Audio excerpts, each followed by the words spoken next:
오늘 주신 말씀을 가지고 우리가 감사의 이유라는 말씀의 제목으로 하나님의 은혜를 나누기를 원합니다. 코로나 바이러스로 인해 생필품을 구하기 위해 우리가 마트에 가면 사람들이 북적거리는 것을 보게 됩니다. 이러한 사람들의 모습을 보면 나도 모르게 이 생필품들을 미리 구해야 하지 않는가 하는 그런 불안한 심리가 들게 됩니다. 마스크와 손 세정제 구하기가 참으로 어렵습니다. 어떤 분은 마스크와 이 손 세정제를 구하기 위해서 온라인 쇼핑몰에 들어가서 습관처럼 항상 이렇게 훑어보고 있는데 어느 순간에 이 마스크 재고라는 표시를 보고 클릭을 했다가 나중에 알고 보니까 마스크 미용팩이었다는 그런 우스운 일도 있었습니다. 이곳저곳에 확진자가 있다며 또 가짜 뉴스가 퍼지고 또 사람들의 이 마음의 불안과 두려움이 더욱더 가중되고 있습니다. 더 큰 문제는 무엇이냐면 우리가 이렇게 함께 모여서 예배 드려야 되는데 예배할 수 없는 상태까지 이르게 되니 우리의 신앙도 크게 공격을 당하는 것 같습니다. 아마 사탄이 이 기회를 놓치지 않을 것 같습니다. 어떻게 하든지 간에 믿는 자들을 무너뜨리고 우리의 믿음을 흔들게 만들고 우리의 모임을 패하도록 만드는 것이 이 사탄의 전략일 것입니다. 이러한 위기 상황 가운데서 우리가 할 수 있는 일은 무엇일까요? 왜 하나님께서 우리에게 이런 어려운 일들을 허락하셨지 하며 우리가 원망하며 불평하며 한숨으로 우리가 나오지는 않습니까? 아닙니다. 이 위기의 상황 가운데서도 우리는 선하신 그 하나님을 더욱더 믿고 붙들며 주님 앞에 나와 기도해야 될 줄로 믿습니다. 사도 바울은 복음을 전하다가 어려움을 겪게 되는 위기 상황 속에서도 그는 자신의 삶들을 돌아보며 하나님께 감사했습니다. 비록 감사할 수 있는 상황이 아니라 할지라도 지금 이 자리에까지 있게 하신 그 하나님, 그 주님으로 인하여 그냥 감사했습니다. 우리에게 닥친 이 위기의 상황 속에서 우리가 가져야 할 믿음의 태도가 아닐까요? 하나님 앞에 감사하는 것. 어떠한 상황 가운데서도 우리가 하나님 앞에 감사할 수 있는 것이 우리 신앙인의 태도인 줄로 믿습니다. 오늘 이 주신 말씀을 통해서 바울이 했던 그 감사의 이유를 찾고 이 위기를 감사로 극복할 수 있는 사랑하는 저와 여러분들 되시기를 주의 이름으로 간절히 소원합니다. 첫 번째로는 12절에 있는 말씀에 보니까 나를 능하게 하신, 우리 한번 따라해 보도록 하겠습니다. 능력을 주신 예수님. 사도 바울은 자신에게 능력을 주신 예수님께 감사를 드렸습니다. 우리 12절에 있는 말씀을 같이 한번 읽어보도록 하겠습니다. 시작. 나를 능하게 하신 그리스도 예수 우리 주께 내가 감사함은 나를 충성되이 여겨 내게 직분을 맡기심이니. 아멘. 바울이 고난과 역경 가운데서도 담대하게 하나님의 말씀을 전할 수 있었던 이유가 무엇입니까? 오늘 말씀을 보니까 나를 능하게 하신 하나님이, 예수님께서 나에게 능력을 주셨기 때문에, 나를 강하게 하셨기 때문에 내가 담대하게 복음을 전할 수 있었다. 예수님의 능력 때문이라 고백합니다. 일반적으로 사람들은 자신들의 원하는 그 일들을 이루고 성공적으로 잘 이루어졌을 때에 모든 공을 자기에게 돌립니다. 일단 말은 누구 때문에 내가 이렇게 이 자리까지 이르게 되었다 하지만 우리의 속으로는 우리 자신에게 공을 돌리지 않습니까? 자신의 뛰어난 지식과 경험과 열심 때문이라고 자기를 높이고 자랑합니다. 바울도 사람인지라 자기의 수고에 대해서 사람들에게 참 인정받고 싶은 마음이 크지 않았을까요? 하지만 바울은 오늘 말씀에서 담대하게 자랑합니다.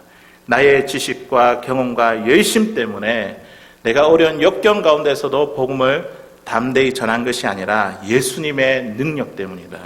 주님께서 나를 능하게 하셨기 때문에, 나를 강하게 하셨기 때문에 내가 지금 이 자리에서 복음을 전할 수 있는 것이다. 그 예수님의 능력을 높이고 자랑했습니다. 이러한 바울의 고백이 우리의 고백이 될 수 있기를 바랍니다.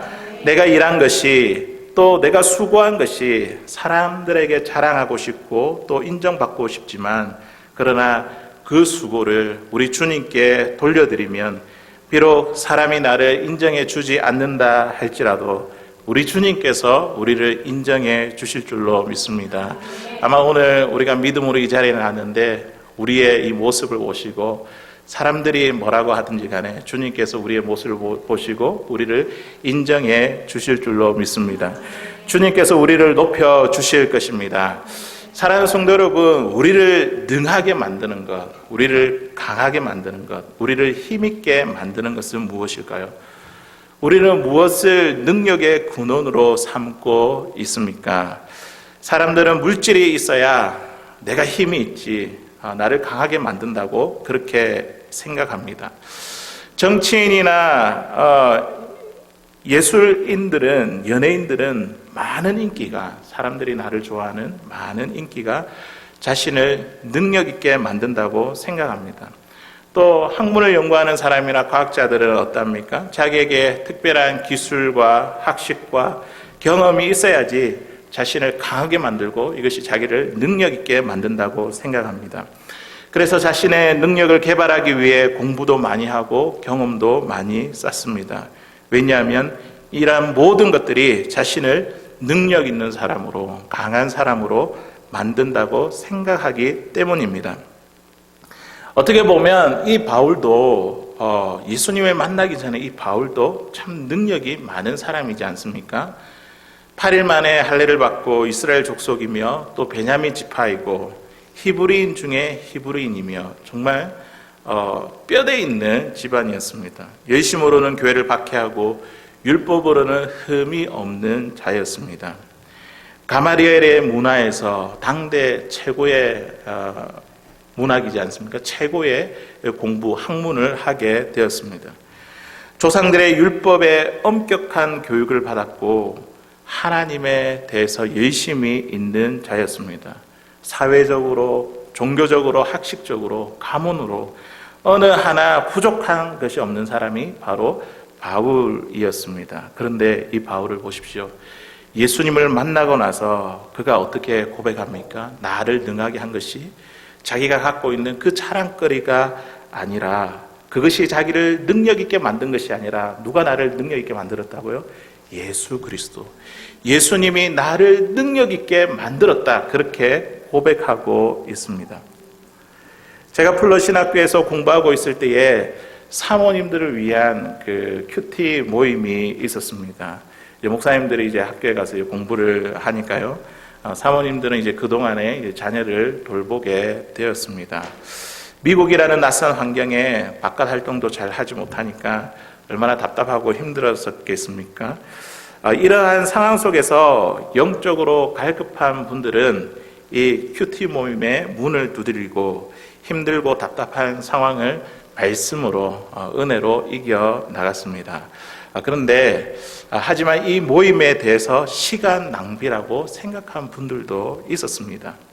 이 모임은 한국에서도 할 수 있는 것인데 여기 미국까지 와서 왜 이거를 해야 되느냐. 차라리 자기 개발을 위해 영어 공부도 하고 독서도 하고 자신을 향상시킬 수 있는 것 하는 게 더 의미 있지 않냐고 그렇게 말하시는 분들도 계셨습니다. 그분들은 사람들과의 교제를 피하고 그 시간에 자기 개발을 하고 자기 연습에 힘을 기울였습니다. 사실 저도 그렇게 생각했던 사람들 중에 한 명이었거든요. 저희 아내를 보고 시간을 그렇게 보내지 말고 좀 영어 공부도 하고 자기 개발도 하라고 그렇게 했습니다. 제 아내는 일주일에 2번씩 나가더라고요. 큐티 리더 모임 나가고 그리고 그룹 모임을 이렇게 나갔습니다.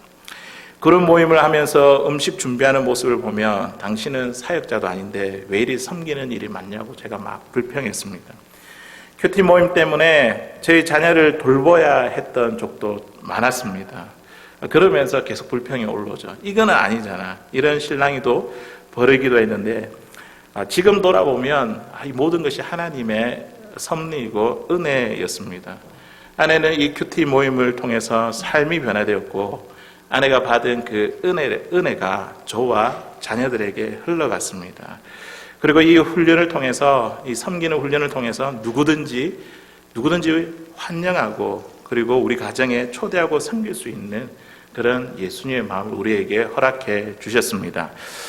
나를 능하게 하는 것이 지식과 경험과 자기 개발이 아니라 주님께서 주시는 것임을 저는 깨닫게 되었습니다. 사랑하는 성도 여러분, 우리가 직장에서 또 비즈니스 운영을 하면서 또 우리 가정에서 남편으로, 아내로서, 또 자식으로서, 부모로서, 또 내가 교회에서, 내가 속한 공동체에서 우리가 정말 능력 있는 자가 되기를 원하십니까? 나의 능함과 강함을 우리는 어디에서 찾고 계십니까? 물질이 나를 강하게 하는 것이 아닙니다. 인기가 나를 강하게 하는 것이 아닙니다. 지식과 경험이 나를 강하게 하는 것이 아닙니다. 누가 강하게 하신다고요? 오직 예수 그리스도. 그분이 우리를 능하게 하시고 그분이 우리를 강하게 하시는 줄로 믿습니다. 그 예수님 앞에, 그 능력 많으신 그 예수님 앞에 우리가 믿음으로 담대하게 나아갈 수 있기를 바랍니다. 빌립보서 4장 13절에 있는 말씀 보니까 바울이 이렇게 고백합니다. 우리 같이 한번 읽어보도록 하겠습니다. 빌립보서 4장 13절에 있는 말씀입니다. 시작. 내게 능력 주시는 자 안에서 내가 모든 것을 할 수 있느니라. 아멘. 바울이 어떻게 고백했다고요? 능력 주시는 자, 그분이 누굽니까? 예수님. 능력 주시는 자 안에서 모든 것을 할 수 있다. 주님이 나의 능력이 되신다고 그렇게 고백했습니다. 나를 능하게 하시는 예수님께 힘써 나아가십시다. 이 위기의 순간 가운데 나에게 힘 주시고 능하게 하신, 강하게 하신 그 예수님께 나아가고 그 예수님께 감사할 수 있는 사랑하는 저와 여러분들 되시기를 주의 이름으로 간절히 소원합니다. 두 번째로 13절에 있는 말씀에 있는 말씀 보니까 도리어 긍휼을 입은 것은, 우리 한번 따라해 보도록 하겠습니다. 긍휼을 주신 예수님. 바울은 긍휼을 주신 예수님께 감사를 드렸습니다. 우리 13절에 있는 말씀 같이 한번 더 읽어보도록 하겠습니다. 시작. 내가 전에 비방자요 박해자요 폭행자였으나 도리어 긍휼을 입은 것은 내가 믿지 아니할 때에 알지 못하고 행하였음이라. 아멘. 긍휼. 이 긍휼이라는 것은 무엇입니까? 비참한 상태에 있는 자를 불쌍히 여겨 도운 것을 긍휼이라고 합니다. 바울은 예수님으로부터 도리어 긍휼을 입었다고 고백합니다. 바울이 주님으로부터 입은 긍휼은 무엇일까요? 바울이 어떤 비참한 상태에 놓여 있었습니까? 바울은 자신의 비참함을 오늘 말씀해 보니까 표현하기를 비방자, 박해자, 폭행자라고 그렇게 표현했습니다. 예수님을 만나기 전에 바울은 다른 사람들에게 상처를 입히는 자였고 거만한 사람이었고 다른 사람을 학대하는 사람이었습니다. 이러한 처지에 있는 이 바울을 예수님은 어떻게 하셨습니까? 그의 죄를 묻지도 따지지도 아니하시고 바울을 구원하시고 이방인에게 복음을 전할 사도로 직분을 주셨습니다. 사도를 부르시고 그를 보내셨습니다. 이것이 바로 바울이 예수님으로부터 받은 긍휼입니다. 죄로 인해 징계를 받고 죄값을 치러야 할 그 자신을 예수님께서 용서하시고 오히려 그를 세워주시고 이방인의 사도로 부르신 것입니다. 그 긍휼에 대해서 이 바울은 예수님께 감사를 드렸습니다. 사랑하는 성도 여러분, 우리가 예수님으로부터 받은 긍휼은 무엇입니까?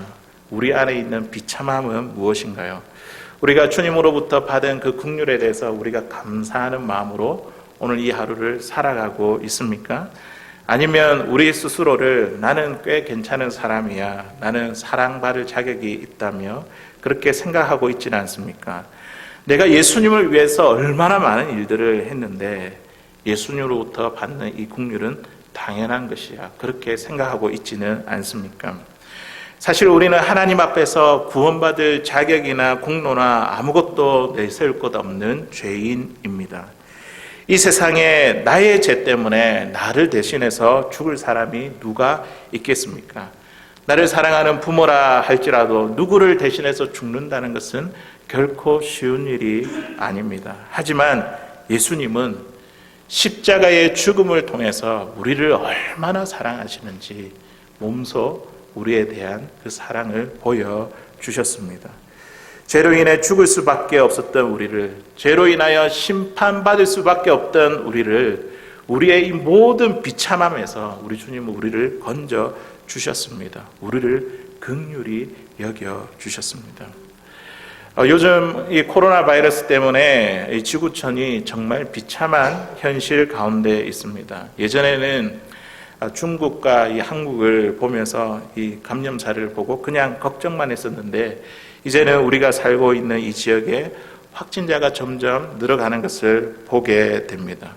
그러면서 주위의 분들을 보면서 우리 역시 이 비참한 현실을 살아가고 있음을 우리는 더욱 실감하게 됩니다.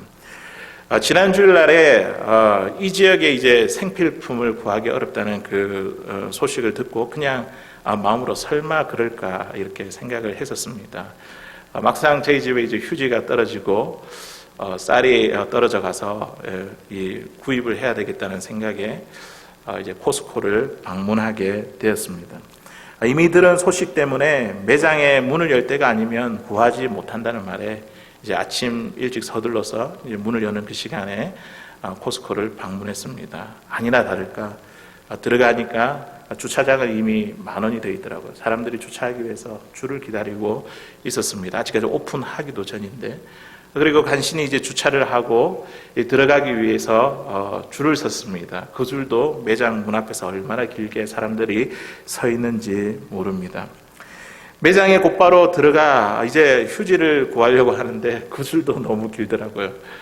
그래서 기다리고 우리의 순서가 됐는데 결국에 휴지가 다 독이 나고 구하지 못했습니다. 그래도 페이퍼 타월과 이렇게 쌀을 살 수 있어서 감사했습니다. 이것을 보면서 코로나 바이러스의 위력이 얼마나 센지 이렇게 경험하게 되었습니다. 바이러스에 대한 두려움 때문에 사람들은 생필품 사재기 하고 있습니다. 그러다 보니 정말 필요한 사람들은 그것을 구입하지 못합니다. 아무리 국민의식이 높은 이 선진국, 이 미국 땅이라 할지라도 위기 앞에서는 인간의 이 본능이, 인간의 나약함이, 약함이 발동하는 것을 보게 됩니다. 자기가 먼저이고 다른 사람들은 보이지 않습니다. 우리에게 예수님의 긍휼이 필요합니다. 예수님의 긍휼을 흘러보낼 자가 지금 이 시대 가운데 필요합니다. 긍휼은 자신을 앞세우지 않고 다른 사람의 처지와 상황을 살펴보는 것, 이것이 바로 긍휼입니다. 우리 예수님이 그러하셨습니다. 우리 예수님은 위대한 치료자이시지 않습니까? 이 땅 가운데 오셨을 때에 많은 사람들을 보시고 또 그 병자들을 보시고 그들을 긍휼히 여기셨습니다. 그들의 상황을 이해하시고 일일이 고칠 때마다 그들의 몸에 손을 얹으시며 일일이 그 한 사람 한 사람 손을 얹으시며 우리 주님은 치료하셨습니다. 또한 감염될 수 있는 그 환부에 손을 대시고 사람들이 감히 될 수 없는 그 환부에 손을 대시고 우리 예수님은 치료하셨습니다. 모두 다 부정히 여기는 죽은 사람이 들어있는 이 관에도 우리 예수님은 손을 대시고 죽은 자를 살려주셨습니다. 나도 그들처럼 되기를 바라는, 예수님께서 나도 그들처럼 되기를 바라는 그 마음이 바로 예수님의 긍휼이 아닙니까? 예수님은 오늘 우리의 상황과 처지, 우리의 비참함을 아시고 오늘도 우리를 향해서 긍휼을 베풀어 주시는 예수님이심을 믿습니다. 우리가 코로나 바이러스로 여러 가지 어려움을 당하지만 또 이 위기 가운데 이 위기를 극복하기 위한 이 훈훈한 이야기들도 있습니다. 한국의 어떠한 중년 여성은 작은 것이지만 필요한 분들에게 나눠주면 좋겠다고 마스크 20개와 그리고 지금까지 모았던 동전 저금통과 그리고 현금 30만 원을 쇼핑백에 이렇게 담아서 가져왔습니다. 또 어떤 분들은 생활보호 대상자이지만 그러나 나라에서 받은 기초생활지원금을 가지고 모아서 어려운 사람들에게 사용했으면 좋겠다고 그것을 기부했습니다. 이런 위기의 때에 이렇게 사람들을 돕기 위해 선행의 손길도 있다는 것을 보면 아직까지 우리가 살아가는 세상에 그래도 살만하다는 것을 느낄 수가 있습니다. 이 위기의 때에 우리 그리스도인들에게 필요한 것이 바로 이러한 긍휼의 마음이 아닐까요? 우리가 손을 내밀고 정말 그 사람의 처지를 생각하며 도울 수 있는 그 긍휼의 마음이 우리 믿는 자들의 마음이 아닐까요? 마태복음 5장 7절에 있는 말씀에 보니까 예수님께서 이렇게 말씀하십니다. 우리 같이 한번 읽어보도록 하겠습니다. 시작. 긍휼히 여기는 자는 복이 있나니 그들이 긍휼히 여김을 받을 것이며. 아멘. 우리가 긍휼히 여김을 받았습니다. 예수님으로부터. 그런데 예수님께서 어떤 자가 복이 있다라고 말씀하셨냐면 긍휼히 여기는 자가 복이 있겠다, 그렇게 말씀하셨습니다. 바울은 비참한 상태에 있는 자신을 긍휼히 여겨주신 예수님께 감사를 드렸습니다. 그리고 이방의 사도로서 그 긍휼을 베풀고 전하며 살아갔습니다. 이와 마찬가지로 예수님은 비참한 상태에 있는 우리들을 긍휼히 여겨주셨습니다. 우리를 하나님의 자녀요, 하나님의 백성으로 삼아 주셨습니다. 우리 또한 이 바울처럼 이 긍휼에 대해서, 예수님의 그 긍휼에 대해서 우리가 감사하며 살아가야 하지 않을까요? 이 위기의 상황에 긍휼을 받은 자로서 다른 사람에게 그 처지를 생각하며 그 긍휼을 베풀 수 있는 복된 사람, 참된 믿음의 사람이 될 수 있기를 주의 이름으로 간절히 소원합니다. 이제 마지막으로 우리 14절에 있는 말씀이 있거든요. 14절에 있는 말씀을 보니까 주의 은혜가 그리고 풍성하였도다. 우리 한번 따라해 보도록 하겠습니다. 은혜를 주신 예수님. 바울은 풍성한 은혜를 주신 예수님께 감사를 드렸습니다. 우리 14절에 있는 말씀 같이 한번 읽어보도록 하겠습니다. 시작. 우리 주의 은혜가 그리스도 예수 안에 있는 믿음과 사랑과 함께 넘치도록 풍성하였더라. 아멘. 주님의 그 풍성한 은혜에 대해서 바울은 감사를 드렸습니다. 바울은 구원을 받을 만한 아무런 자격도 공로도 그리고 오히려 공로도 없으며 오히려 그리스도를 해방하는 죄인이었습니다. 하지만 그는 예수님을 믿고 구원을 얻은 새로운 존재가 되었습니다. 그뿐만 아니라 주님은 그에게 직분을 맡기시고 복음을 이방에게 전하는 이방의 사도가 되게 하셨습니다. 바울에게 부어진 이 은혜는 어떤 은혜냐면 풍성한 은혜, 차고도 넘치는 은혜였습니다. 풍성한 은혜를 주신 예수님께 감사를 드렸습니다. 주의 은혜는요, 우리의 인간의 삶을 변화시키는 동인이 됩니다. 변화의 직접적인 원인이 된다는 것입니다. 주의 은혜가 있는 곳에 어두움이 사라지게 되고 절망과 낙심이 소망으로 바뀌게 됩니다. 불안과 두려움이 평안과 기쁨과 감사로 바뀌게 됩니다. 어떤 인생이라 할지라도 주의 은혜가 임하면 그 사람의 삶이 바뀌게 되고 그리고 하나님 앞에 쓰임을 받을 수 있습니다. 바울이 예수님을 만나기 전에 자신을 향해서 거침없이 나는 행악자고 포악자고 핍박자라며 자신의 모습을 통해서 모습을 이렇게 거침없이 표현한 이유가 무엇일까요? 그 이유는 바로 이렇게 큰 죄인도 주님의 은혜를 경험하며 이렇게 변화되는데 주의 은혜로 변화되지 아니할 사람이 없다는 것입니다. 이것을 이야기하기 위해서입니다. 누구든지 주의 은혜가 임하면 새롭게 변화가 되고 하나님 앞에 귀하게 쓰임 받을 수 있음을 믿습니다. 지난 한 주 동안에 제가 확신만이 확신을 전한다는 이 책을 읽게 되었습니다. 이 책을 쓴 메들랜드에 있는 이 빌립보 교회를 출석하고 있는 한 성도였거든요. 그분이 예수님을 믿으면서 구원의 확신을 어떻게 갖게 되었는지, 그리고 주위에 자기가 예수를 믿고 보니까 이 확신 없이 살아가는 분들이 너무 많이 계시는 것 같아서 자기가 책을 쓰게 되었다고 이렇게 이야기를 했습니다. 이분은 수학 경시대회에서 상을 받을 만큼 학문적으로 굉장히 논리적인 분이었습니다. 미국에 이제 유학을 와서 두 친구를 만나게 되는데 이 두 친구가 다 예수님을 믿는 크리스찬이었습니다. 자기에게 늘 친절하게 대해준 이 크리스찬 친구들에게 이제 호기심을 갖게 되었는데요. 이 친구들의 권유로 성경을 읽기 시작했습니다. 성경을 읽으면서 자신의 마음에 들었던 그 마음은 무엇이냐면 하나님이 자꾸만 내 마음을 열려고 이렇게 자꾸 하시는데 자기는 그 하나님을 자꾸 거부하는 모습을 말씀을 통해서 발견하게 되었습니다. 자신의 마음을 더 꼭 잠그고 있다는 것을 말씀을 통해서 깨닫게 되었습니다. 하나님은 늘 자신에게 찾아오셨지만 자신은 하나님을 거절했던 이 추하고 악한 모습을 보게 되었습니다. 자신의 죄를 회개하고 내 죄를 대신하여 예수님이 십자가에 돌아가셨다는 그 사실을 믿게 되었습니다. 그런데 신기하게도 그 즉시로 그 마음에 확신이 생겼습니다.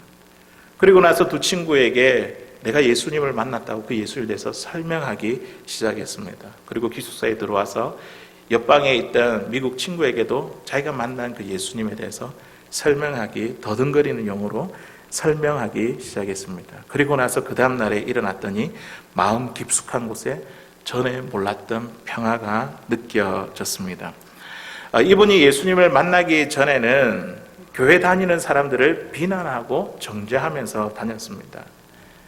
크리스찬이라고 하면 난처한 질문을 준비했다가 이렇게 질문을 던져가지고 괴롭게 만들고 그것을 막 자랑스럽게 삼았던 사람이었습니다.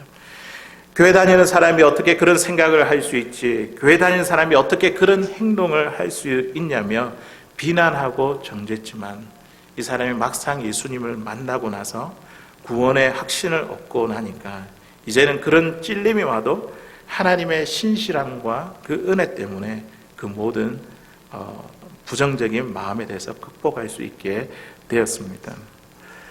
예수님을 만나기 전에 정말 이렇게 교회 다니는 사람들을 비난하고 정말 믿을 것 같지 않았는데 어떻게 이러한 변화가 일어날 수 있습니까?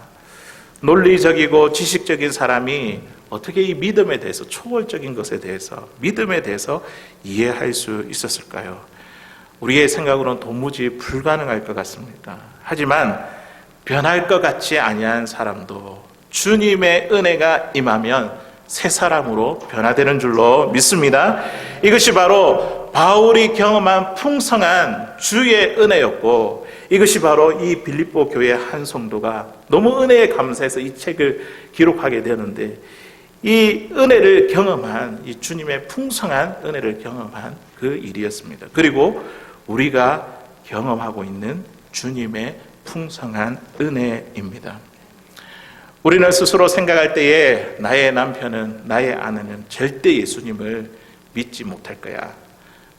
내 자녀는 절대 안 돼. 내가 말했는데 아무리 말해도 안 돼. 내 부모님은 내 이야기 아예 귀를 닫고 듣지도 않아. 결코 포기하지 마십시오. 예수님은 이렇게 말씀합니다. 내게 주신 사람을 한 사람도 잃어버리지 않기를 원한다. 이게 주님의 마음입니다. 그런데 우리가 왜 포기합니까? 내 생각에는 변하지 않을 것 같아도 주님의 은혜를 경험하게 되면 그 은혜가 그 사람을 반드시 변화시키는 줄로 믿습니다. 주님의 은혜는 변화의 동인입니다. 누구든지 무엇이든지 그 은혜를 경험하면, 그 풍성한 은혜를 경험하면 그 사람은 변화되게 될 것입니다. 주의 은혜는 우리의 삶도 변화시킬 것입니다. 코로나 바이러스로 인해 모두가 불안하고 위축된 상황 가운데 있지만 주의 은혜가 우리 가운데 임하게 되면 하나님에 대한 믿음이 더욱더 견고해지는 줄로 믿습니다. 나만 살고자 하는 그 생각이 가득한 이 시대에 주님의 은혜가 임하면 우리 가운데 긍휼한 마음이 생깁니다. 내가 섬겨야 될 그 이웃들이 보여지게 될 것입니다. 주의 은혜가 임하면 불안한 마음이 평안으로, 주님의 은혜가 임하면 슬픈 마음이 기쁨으로 불평이 감사로 넘치게 될 것입니다. 주님의 그 은혜의 풍성함이 우리의 삶을 변화시킬 것입니다. 그 은혜를 경험하고 그 주님의 은혜에 감사하며 우리가 이 어려운 시기 가운데 하나님께 감사로 이 모든 위기들을 극복할 수 있는 사랑하는 저와 여러분, 우리 모든 성도들 되시기를 주의 이름으로 간절히 소원합니다.